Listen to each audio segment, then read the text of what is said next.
Welcome to Yakutia, the coldest inhabited place on Earth. Yo, what is up everybody? It's Alice. We're on a plane right now about to land in Yakutia. Yakutia, population tough as nails. Why? Because it's the coldest inhabited place on this entire planet. We're talking temperatures that make your eyeballs freeze. So buckle up, because over the next few weeks we're diving headfirst into Yakutian life. Let's do this. Alright, we're in Oymyakon, the coldest inhabited place on Earth. Temperatures drop below -60 degrees Celsius. Breathing feels like inhaling needles. The air is insanely dry. We met a family here for generations. They keep water from freezing with fire, hunt for food and wear layers of clothing. It's a crash course in extreme living. We made it to Yakutsk, the world's coldest major city. This place is like the New York City of the Arctic Circle. Cars with engine heaters, obviously. We linked up with Anya, a local who's showing us the ropes. We hit up a local spot, and the coffee, strong enough to melt ice. Everything here is frozen solid. Anya took us to the market, a sensory overload of frozen fish, reindeer meat and furs. Later, we braved the cold for a traditional Yakutian meal. And let's just say I'm adding reindeer stew to my list of comfort foods. Forget everything you think you know about winter wear, because Yakutians take it to a whole new level. We're talking about clothes designed not just for warmth, but for survival. Think layers upon layers of fur, leather and wool. We visited a local artisan who makes these incredible garments by hand. I even got to try on a traditional Yakutian outfit, and let me tell you, I've never felt so warm and so badass in my life. Okay, so it's not all ice fishing and reindeer herding in Yakutia. These people know how to throw a party even when it's freezing cold. The biggest one is Yak, a summer solstice festival that celebrates the return of the sun. Imagine thousands of people gathered together, dancing, singing and feasting. We're talking mountains of meat, rivers of kumis, fermented mare's milk, an acquired taste, let me tell you, and enough hospitality to melt a glacier. Alright guys, this is it. We're heading out into the Yakutian wilderness for a night. Just me, the crew, and enough camera batteries to document my descent into hypothermia. Or my triumphant survival.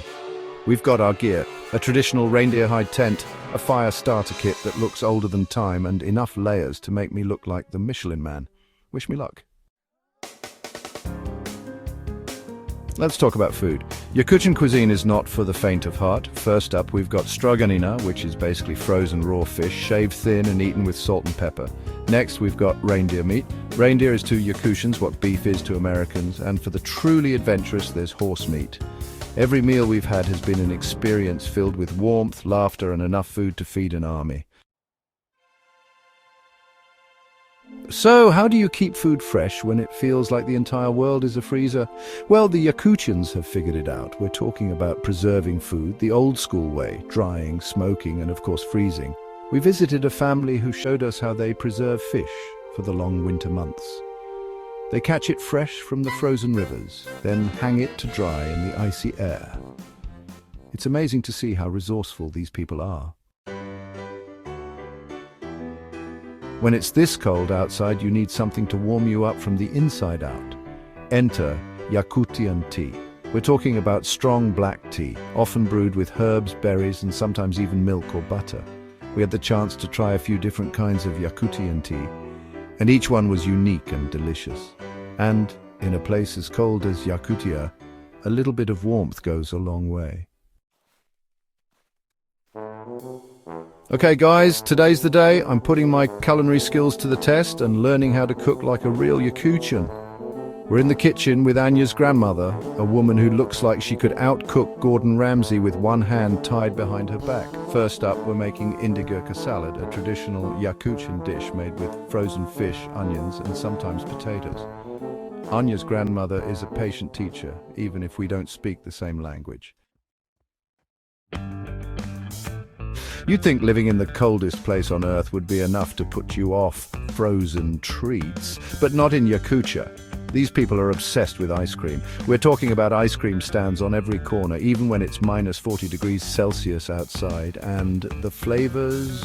Think beyond vanilla and chocolate. We're talking about unique flavors like pine nut, cranberry, and even horse milk ice cream. It just goes to show, even in the coldest place on Earth, you can always find a reason to scream for ice cream. Hold on to your hats, folks, because we're about to enter the world of mammoth tusk hunting. Sounds crazy, right? But in Yakutia, it's a real thing. Due to the permafrost, this region is like a giant freezer, preserving the remains of woolly mammoths for thousands of years. And these tusks, they're worth a fortune. We met up with a group of local tusk hunters, and they took us out on the hunt. It's like searching for a needle in a haystack, except the haystack is a frozen wasteland. Okay, prepare to be amazed because we're about to visit one of the most stunning natural wonders I've ever seen, the Lena Pillars.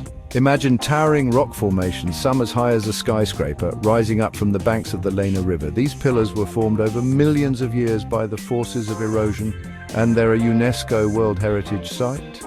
We took a boat trip down the river, and the views were breathtaking.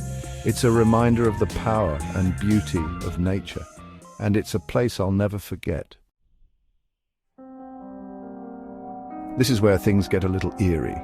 Scattered across Yakutia are abandoned towns, remnants of the Soviet era. These towns were once bustling communities, built around mines, factories, or military bases. But when the Soviet Union collapsed, these towns were abandoned, left to decay in the harsh Siberian climate. It's a haunting reminder of the human cost of political upheaval, and it's a side of Yakutia most tourists never see. Forget paved roads and highways in Yakutia, they drive on ice. We're talking about frozen rivers and lakes that transform into icy highways during the winter months. We hitched a ride with a local trucker who's been driving these ice roads for decades. The ice creaked and groaned under the weight of the truck, and we held our breath as we crossed a particularly treacherous section. It's just another day at the office for these ice road heroes. All aboard the Yakutsk Railway, the coldest train ride in the world. This railway is a lifeline for many communities in Yakutia, connecting them to the outside world. We hopped on board for a journey to remember, traveling through dense forests, frozen landscapes and tiny villages. The train itself is a marvel of engineering designed to withstand the extreme temperatures and harsh conditions.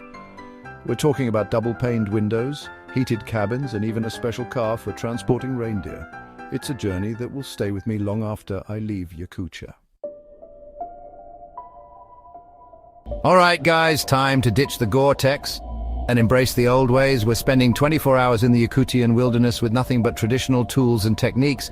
We've got a local guide, a man who looks like he could wrestle a bear and win, showing us the ropes. First up, we're building a fire. Next, we're building a shelter using branches, animal skins, and anything else we can find. Think ice fishing is just for bored dads? Think again. In Yakutia, it's a way of life. We joined a group of local fishermen on a frozen lake, and let me tell you, these guys are serious about their craft. They drilled holes in the ice using hand augers, then dropped in their lines, patiently waiting for a bite. And the fish, freshwater salmon, caught straight from the icy depths. Time for some cold, hard science. We're conducting some experiments to see how everyday objects react to Yakutia's extreme temperatures. First up, we've got a bottle of water. We throw it in the air and it freezes before it even hits the ground. Next, we've got a banana. We use it as a hammer and it shatters into a million pieces. Get ready to enter a world of ice and wonder as we explore Yakutia's frozen caves and underground ice tunnels. We're talking about massive ice formations, glittering ice crystals, and a sense of otherworldly beauty. We descended into the permafrost kingdom, a network of ice tunnels and chambers that's like stepping into a fairy tale. The ice formations were breathtaking, sculpted by nature into intricate shapes and patterns. It's a side of Yakutia that few people ever get to see, and it's an experience I'll never forget. Forget thoroughbreds and Clydesdales, we're here to meet the real equine heroes, Yakutian horses. These horses are built for the cold, with thick coats, shaggy manes, and an incredible tolerance for freezing temperatures. We visited a local horse breeder and he introduced us to his herd. These horses are smaller than your average horse, but they're incredibly strong and resilient. It was an incredible experience and a reminder of the amazing adaptations that make life possible in even the most extreme environments. And that's a wrap on Yakutia. This place has pushed me to my limits and blown my mind. We've seen incredible landscapes, met amazing people, and experienced a resilient culture. From the frozen tundra to bustling cities, Yakutia shows human adaptability and harmony with nature. I leave with appreciation for warmth, food,